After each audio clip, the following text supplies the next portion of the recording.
Hola, soy Mario Mancera. Vamos a hablar de radiaciones.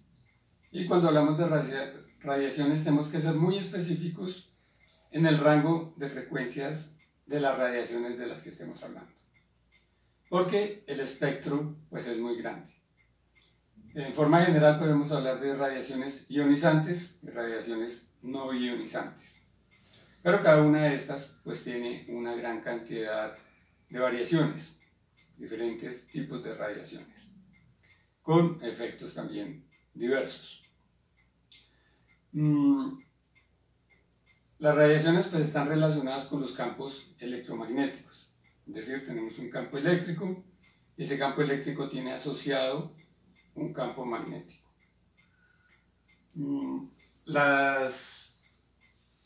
Digamos, dos conceptos importantes que tenemos que tener en cuenta en radiaciones es la longitud de onda, lambda, y la frecuencia, que se determina con una F. Entonces, la longitud de onda nos va a mostrar qué tan amplia es esa onda. ¿Sí? Entonces, yo puedo tener una onda muy amplia, ¿cierto? Puedo tener una onda menos amplia, puedo tener una onda menos amplia, ¿sí? Y la frecuencia se refiere a la velocidad que tiene esa onda, ¿sí? O sea, ¿cuántos ciclos por segundo? Es decir, ¿cuántas veces sube y baja? O sea, una onda completa es así. Entonces, ¿cuántas veces hace ese movimiento en un segundo? Entonces, yo puedo tener una onda que hace ese movimiento en un tiempo muy largo, o que hace ese movimiento más rápidamente, o que lo hace más rápidamente, ¿sí? Entonces, eso es la frecuencia. Nosotros, en nuestro cuerpo, es decir, las radiaciones son parte de nosotros, los campos electromagnéticos. En el cerebro, todos los impulsos nerviosos involucran campos electromagnéticos. Lo que pasa es que están en un valor muy bajo. Veamos aquí en este tablero esos espectros de los que les estoy hablando. Entonces les decía, tenemos que ser muy específicos. Entonces vamos a hablar de radiaciones ELF, que son radiaciones de muy baja frecuencia, extremadamente baja. Por sus siglas en inglés, Extreme Low Frequency. Les decía que teníamos que tener en cuenta la frecuencia. En esta línea estamos mostrando aquí la frecuencia más baja y va aumentando hacia la izquierda. Y con la longitud de onda pasa lo contrario. Tenemos aquí la longitud de onda más baja y acá tenemos la más alta. Nos está diciendo esto que la frecuencia es inversamente proporcional a la longitud de onda, que lo estamos viendo acá, ¿sí? Longitud de onda igual a c, que es la velocidad de la luz, 300.000 kilómetros por segundo, y la frecuencia, sobre la frecuencia. Bueno, ubiquémonos acá primero en estos rectángulos que hice. Estos rectángulos que hice los hice para mostrar la luz visible. Estas dos líneas, tanto la de frecuencia como la de longitud de onda, pues no están a escala ni nada, simplemente quiero explicar de esta manera. Entonces acá tenemos luz visible, que va desde el violeta hasta el infrarrojo. Entonces tenemos violeta, tenemos azul, verde, amarillo, naranja y rojo. Y la longitud de onda iría desde 455 nanómetros hasta 750 nanómetros. Esa es la longitud de onda.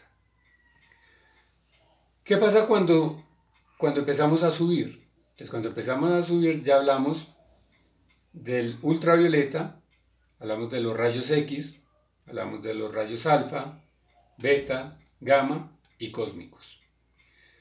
Entonces, un rayo cósmico tiene una longitud de onda más pequeña que un rayo X, pero un rayo X tiene una frecuencia más pequeña que la del rayo cósmico.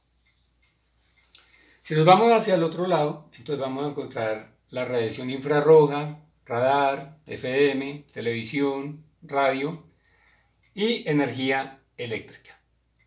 Esta energía eléctrica, que es a lo que nos vamos a referir hoy, tiene una frecuencia de 60 Hz en Colombia. Hay otros países donde la frecuencia es 50 Hz.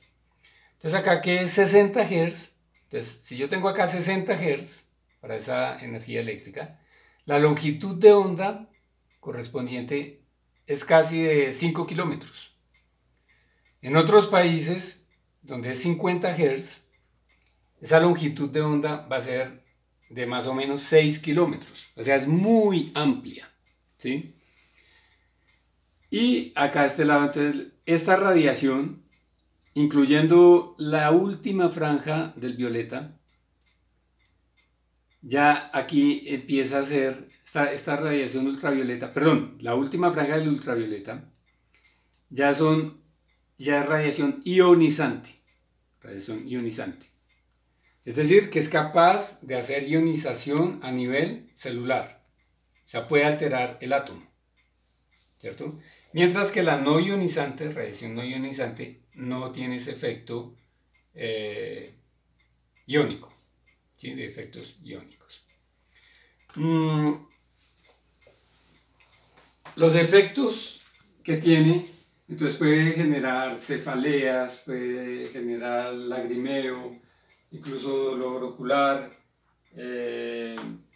impotencia, trastornos menstruales, sensaciones auditivas, digamos, son algunos de los efectos de las radiaciones no ionizantes. Y las ionizantes pues nos van a generar cáncer.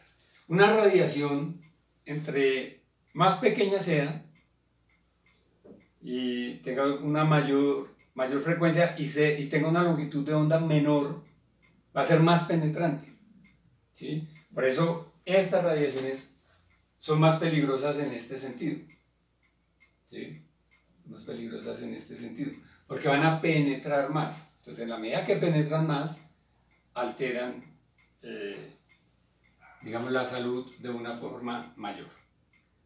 Bueno, entonces eso era como para ponernos en contexto un poco con las radiaciones. Pero entonces ahora miremos exactamente la energía eléctrica. Entonces siempre que hay una corriente eléctrica, recordemos que hablábamos de la ley de la mano derecha. Si hay una corriente eléctrica hacia allá, ya con el dedo gordo la estaría señalando, hay un campo hacia allá, ¿cierto? O sea, corriente hacia allá, habría un campo magnético hacia allá. Si la corriente eléctrica va hacia el otro lado, entonces el campo magnético viene hacia el otro lado, ¿sí? Para lo de la ley de la mano derecha. Nosotros tenemos formas de medir esas radiaciones con estos equipos. Y hay unos valores límites permisibles. Entonces esos valores límites permisibles, no voy a entrar en ese detalle para no desactualizar el video, pero hay valores límites permisibles dados, por ejemplo para Colombia utilizamos los de la ACGIH, hay otras instituciones que, digamos, publican valores límites permisibles para la energía eléctrica y a veces eso cambia de acuerdo con la legislación de los países. Entonces simplemente tenemos en cuenta cuál es nuestro valor límite permisible, cómo lo vamos a medir y vamos a saber si estamos o no sobreexpuestos a esa radiación. Entonces acá para la medición, ¿con qué contamos? Hay un detector, en este campo, en este caso, este cubo me va a medir a mí el campo eléctrico. Y este detector me va a medir a mí el campo magnético. Entonces yo voy a tener un detector, un conductor y una unidad de medida. Este es el detector, esta es la unidad de medida y para el campo eléctrico este es el conductor. Este conductor que tenemos acá es muy especial porque es de fibra óptica. Entonces me va a evitar perturbaciones que se presentarían, es decir, alteraciones de ese campo eléctrico por la presencia de otras cosas. Este trípode es de madera y es una madera especial, que está diseñado para que minimice cualquier afectación que pudiera generar el trípode como tal. Acá quiero que veamos algo simplemente, y es una forma además de comprobar que este conductor, que es de fibra óptica, está bueno. Entonces miremos acá, vamos a prender esta linternita y cuando yo alumbro acá, pues, digamos en el otro extremo también alumbra, ¿sí? Está alumbrando en el otro extremo. Entonces el conductor está bueno. Listo, ahora nosotros simplemente ¿qué vamos a hacer? Vamos a prender el equipo y lo vamos a conectar. Esto tiene pues un derecho, solo hay una forma de conectarlo. Me quedó conectado. Tenemos aquí la unidad. La unidad la podemos conectar aquí al sensor o a una impresora. Entonces en este caso la vamos a conectar al sensor. Prendemos el equipo y automáticamente me va a medir. Entonces ahí está haciendo el proceso. Ahí ahorita va a cambiar, ahí está marcando militeslas, pero ahorita detecta que es un detector de campo eléctrico y ya se pasó automáticamente a voltios metro, ¿sí? Entonces me está marcando ahí ese campo eléctrico en voltios metro. Ese valor yo lo voy a comparar con los valores límites permisibles para determinar si estamos sobreexpuestos o no. Y me está marcando qué porcentaje de ese campo está en el eje X, en el eje Y y en el eje Z. Entonces esa es una de las situaciones. Y me está marcando aquí también la frecuencia. Entonces estamos a 60 Hz, 61 Hz. Si esta frecuencia se cambiara, porque a veces cuando uno está midiendo los campos eléctricos puede haber variadores, puede haber otros equipos que alteren esta frecuencia, entonces hay una formulita, no es el caso ver esa fórmula ahora, para ajustar el TLB, ¿sí? Entonces ajustamos el TLB a esa nueva frecuencia y pues tiene que estar dentro del rango. Con este equipo yo por ejemplo puedo medir desde 0,5 voltios metro hasta 100 kilovoltios metro, ¿sí? Y puedo medir desde 5 Hz hasta 30.000 Hz, ¿sí? Me permite hacer esa medición, pero no entra, digamos, en el espectro del infrarrojo, del ultravioleta, ¿sí? Está midiendo solo el campo eléctrico. Para las otras radiaciones hay otros equipos, hay otros sensores, ¿sí? Bien. Ahora miremos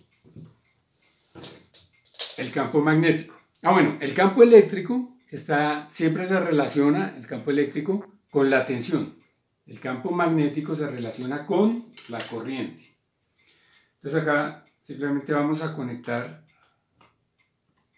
Aquí el conductor está incorporado al sensor, al detector, ¿sí? Tenemos acá el detector, tenemos acá el conductor y tenemos... Entonces aquí nos está dando la medida. Por ejemplo, aquí nos está marcando en nanoteslas, ¿sí? O sea, es un campo magnético muy pequeño el que tenemos aquí en este momento, ¿sí? Ahí como acercamos el equipo se nos aumentó un poquito. Bueno, pero estamos en nanoteslas. Y nos está marcando cuánto hay en X, cuánto hay en Y, cuánto hay en Z. Entonces igual, esos datos después pues, se graban, se bajan al computador, se sacan promedios, etc. Y vamos a determinar si estamos sobreexpuestos o no estamos sobreexpuestos a ese campo magnético.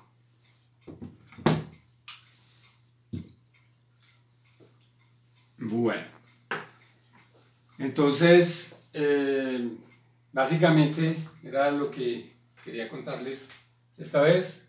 Como en todos los videos, simplemente estoy dando un pequeño aporte. Simplemente busco motivar a las personas que ven mis videos para que cada uno profundice en ellos. ¿Sí? Es imposible decir todo lo de un tema en un video relativamente corto. Entonces, eso era todo por hoy. Nos vemos en el próximo video.